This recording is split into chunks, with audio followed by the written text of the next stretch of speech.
Halo sahabatku yang terkasih, jumpa lagi bersama saya Jonsung, Jesus my Savior. Sahabatku yang terkasih, saya dapat kiriman video dari follower dan minta saya tanggapi. Jadi ini video tentang debat antara seorang pendeta dengan satu orang ustadz. Di dalam perdebatannya itu, mereka itu ribut mengenai penafsiran Markus pasal 16 itu. Tanda-tanda ini menyertai orang percaya. Nah, oke, untuk lebih lengkapnya kita saksikan debat mereka ini di dalam video ini apa yang terjadi gitu ya. Coba kita lihat apa yang terjadi. Jangan mengklaim orang yang kamu karena nggak paham. Belum tentu buktinya Anda saya suruh baca ayat nggak bisa. Itu karena Anda bicara dalam konteks Islam, Anda saya tidak Enggak. Saya tidak Sebentar. mau. Ini loh. Ini loh. bunyinya sebentar. Kristen bukan hafal ayat, saya sudah katakan. Saya pegang seluruh Loh, prinsip Alkitab. saya tahu Anda disuruh baca Alkitab nggak mau. Baca, buka. Iya, tapi bukan menghafal Alkitab. Bukan. Silakan dibaca. Ya, Markus pasal 16 ya, ayat 15 sampai ayat Oke, 18. jadi Ustadz Masyud itu ngotot minta pendeta Muriwali itu untuk membaca Markus pasal 16 ya, ayat yang ke-15 dan sampai 17. Saya tidak tahu mengapa ya tidak langsung dibaca saja dan dijelaskan gitu loh. Ya, apa yang salah atau kurang menguasai bahan, apa maksud dari ayat ini? Ya. Nah, saya akan coba menjelaskan mengenai ini, tapi sebelumnya cobalah kita lihat dulu lah apa yang terjadi dulu dengan ini. Sampai sepertinya emosional sekali ya. Sebenarnya kita cukup tenang-tenang saja untuk menjawabkan ini, tidak perlu emosi. Ya, coba kita lihat. Saya baca atau tidak baca, saya sudah tahu prinsip. Apa yang saya jelas Prinsipnya Anda itu ngawur karena gak jujur, gak berani baca Alkitab. Itu yang jujur, ayo dibaca. Sekarang gini loh ya, kalau sebentar. Sudah Anda gak jujur, tidak jujur Anda itu. Kalau saya Ya, Alkitab sekarang, kalau jujur, ayo buka, baca. Ya, ayo baca. saya sama. Ya, Penjelasan saya sama. Lalu apa? ayo baca silakan. Sampai berdiri itu sampai wah ini udah emosional kayaknya nih. Ini bisa jadi kayak ke MMA ini. Artinya apa saya ngawur itu? Saya buka, saya baca ya. Ya, baca. Yang nonton diam ya, kalau tidak saya langsung pulang. Oh, diam. Saya harus diam. Nonton diam. Anda undang saya kan mau diskusi sama Ustaz Mas. Ya, udah dibaca biar waktunya enggak habis. Ya, ayo dibaca biar waktunya enggak habis. Sudah, baca. Coba dengarkan baik. Penjelasan saya sama dan tidak berbeda. Ya, sama saja. Anda tanya apapun ya sama. Ya, coba. Karena enggak paham Alkitab kamu sekarang. Anda suruh buka kan? Saya tahu. Enggak boleh marah, ini dialog. Jadi saya pembicara, saya pantas jadi pembicara. Ini Anda kalau kayak gitu kan menghina saya. Jadi Anda diam. Sudah, Anda tanya Wah, memang yang kaumnya ini orang-orang kaum muslim yang ini juga memancing emosi, olo-olo nggak boleh juga begitu ya. Namanya kalau mau debat diskusi ya ada waktu. Kalau semua orang ngotot bicara jadi repot gitu. Saya jelaskan sama nanti tidak berbeda. Ya. Lalu dia berkata kepada mereka, pergilah ke seluruh dunia, perhatikan, beritakan Injil kepada segala makhluk. Ya.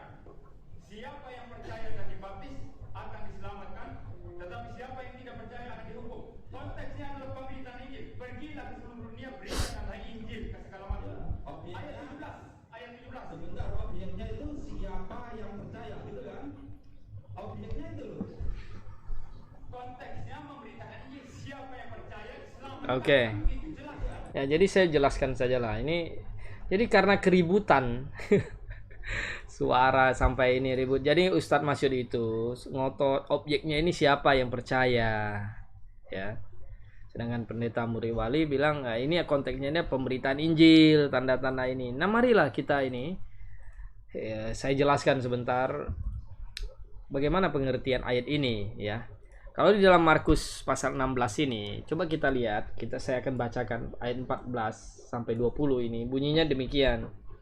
Akhirnya ia menampakkan diri kepada ke-11 orang itu ketika mereka sedang makan, dan ia mencela ketidakpercayaan dan kedegilan hati mereka. Lihat di sini, mereka ke-11 murid. Oleh karena mereka tidak percaya kepada orang-orang yang telah melihat dia sesudah kebangkitannya, lalu ia berkata kepada mereka, pergilah ke seluruh dunia, beritakanlah Injil kepada segala makhluk. Siapa yang percaya dan dibaptis akan diselamatkan, tetapi siapa yang tidak percaya akan dihukum. Tanda-tanda ini akan menyertai orang percaya. Mereka akan mengusir setan-setan demi namaku. Mereka akan berbicara dalam bahasa-bahasa yang baru bagi mereka.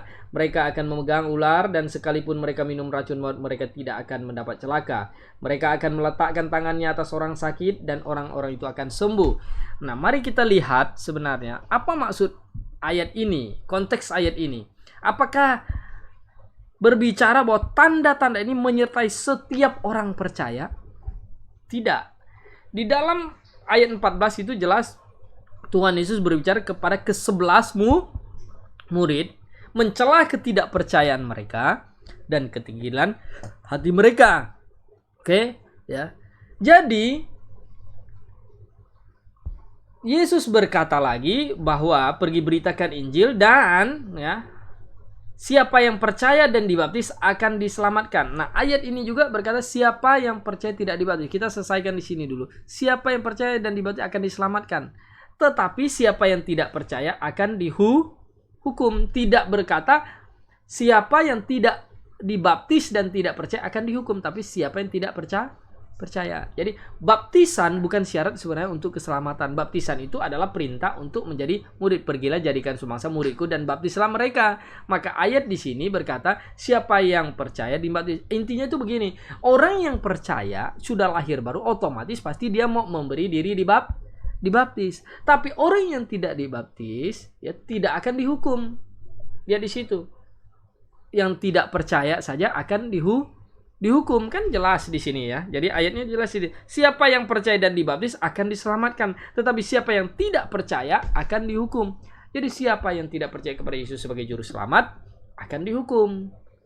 Ya, penjahat di samping Tuhan Yesus Kristus tidak dibaptis, tetapi diselamatkan, tidak dihukum. Oke? Clear di ayat itu. Nah, kemudian kita masuk kepada tanda-tanda ini akan menyertai orang-orang percaya. Ya, siapa orang-orang percaya itu? Nah, kalangan karismatik, kalangan yang sebagian teolog tidak bisa memahaminya, ngotot bahwa tanda ini akan menyertai setiap orang percaya. Jadi, kalau kamu percaya, kamu pasti bisa dong.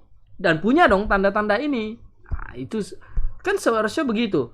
Tetapi saya memahaminya, justru karena firman Tuhan itu tidak pernah salah, ya dan amin. Kalau Tuhan berkata bahwa tanda ini menyertai orang percaya, kalau dia maksudnya adalah setiap orang percaya, maka saya punya tanda. Dan Anda sudah percaya, juga punya tanda itu. Tapi faktanya kan tidak demikian. Oke? Justru di dalam 1 Korintus pasal yang ke-12 itu tidak semua orang juga punya tanda-tanda seperti itu. Walaupun sudah percaya.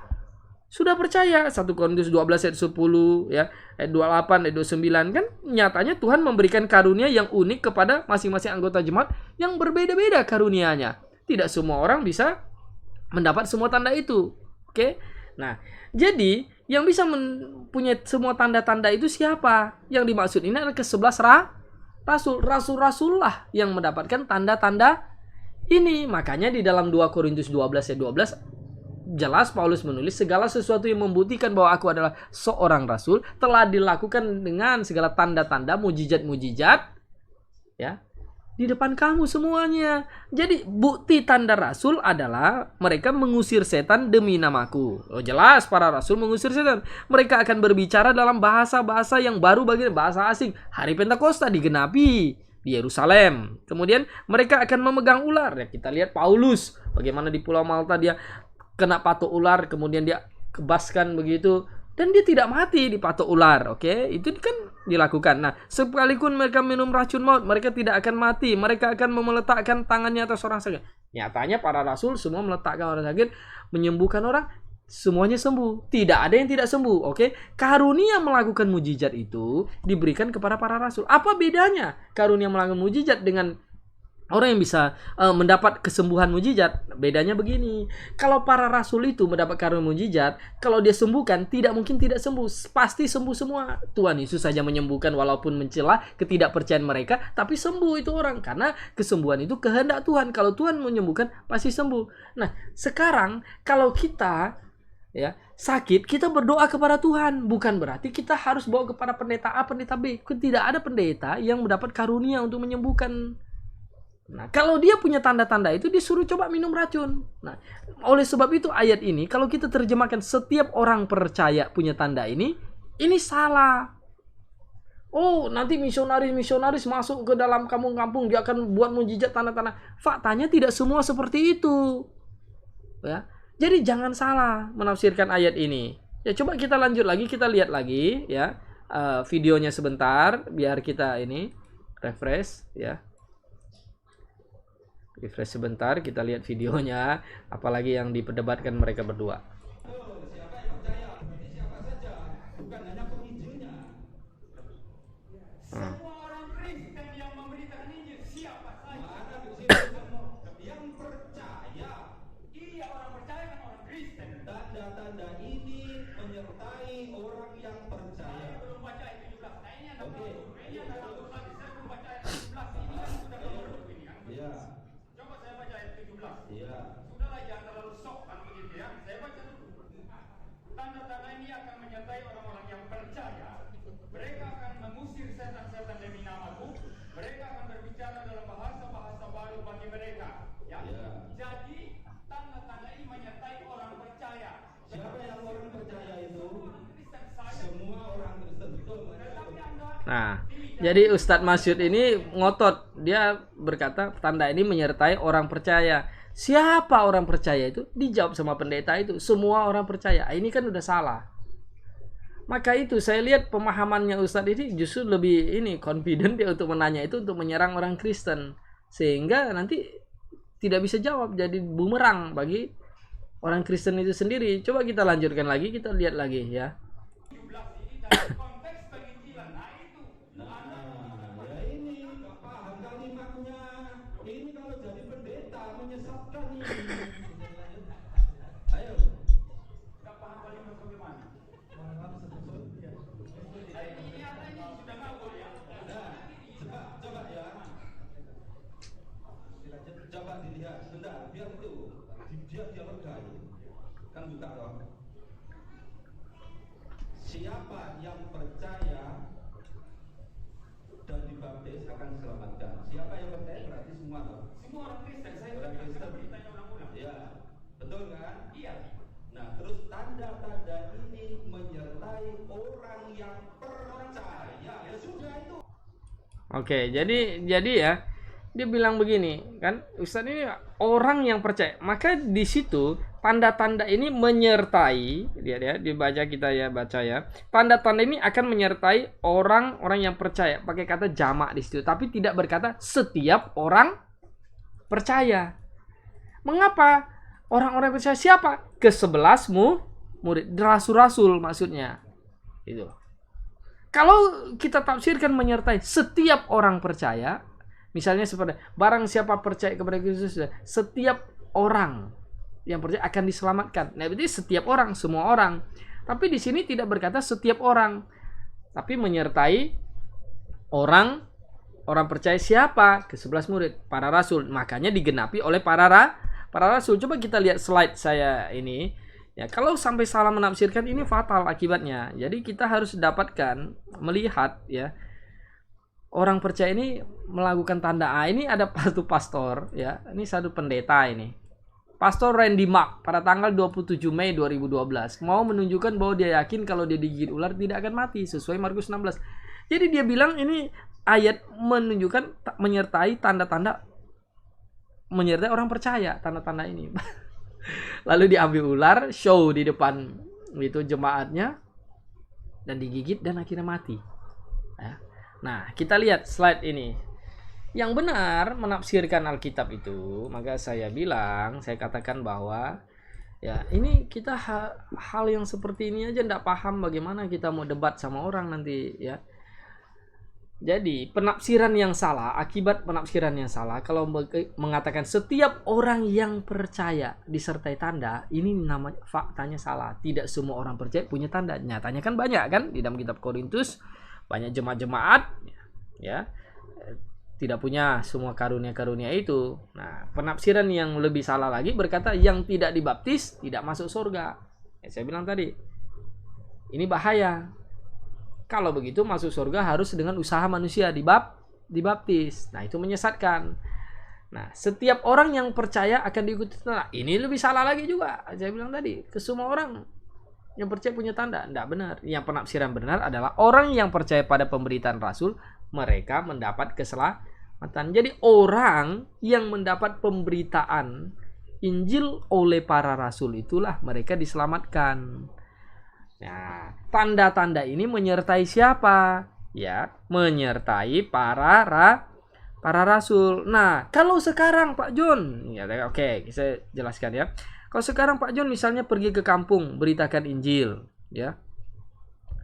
Ada yang sakit, lalu Pak John berdoa bisa sembuh. Ya bisa. Mujizat Tuhan itu tetap sama dahulu, sekarang dan selamanya, tidak pernah berubah. Tapi saya tidak punya karunia mengadakan mujizat. Oke, jadi ya kalau saya berdoa mohon kepada Tuhan minta kesembuhan bisa sembuh, tapi saya jangan klaim bawa sini semua orang sakit saya doakan saya sembuhkan, saya punya karunia rasuli.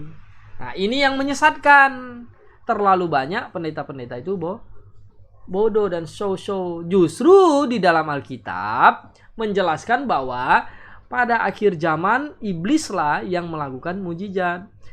Para nabi, para rasul berkata, Tuhan kami bernubuat demi namamu, melalui mujizat demi namamu, mengusir setan demi namamu. Nah, Tuhan berkata, nyala engkau pembuat kejahatan. 2 Tesalonika pasal 2 juga dikatakan, kedatangan si pendurhaka itu akan disertai dengan rupa-rupa dan tanda-tanda mujizat yang dahsyat dan menyesatkan banyak orang. Jadi begini, kita mau menyelamatkan orang berdosa itu beritakan Injil.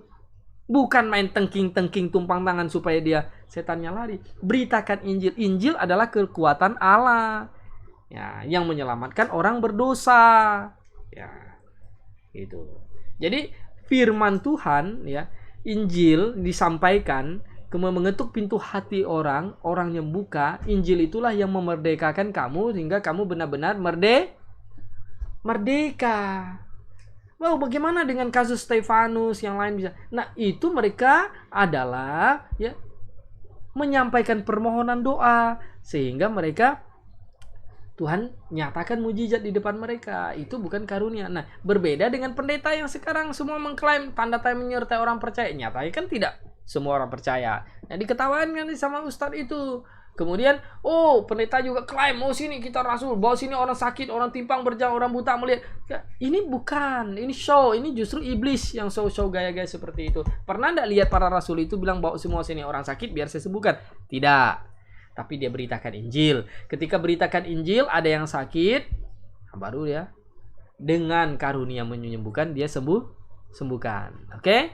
Semoga sahabatku dan para teman-teman semua mengerti. Kita tidak perlu emosi, kita tidak perlu marah untuk menghadapi diskusi, debat, pertanyaan dengan siapapun juga. Saya siap untuk diskusi dengan siapapun juga dan tidak perlu emosi, tidak perlu marah. Bersama saya John Sung, Jesus my Savior.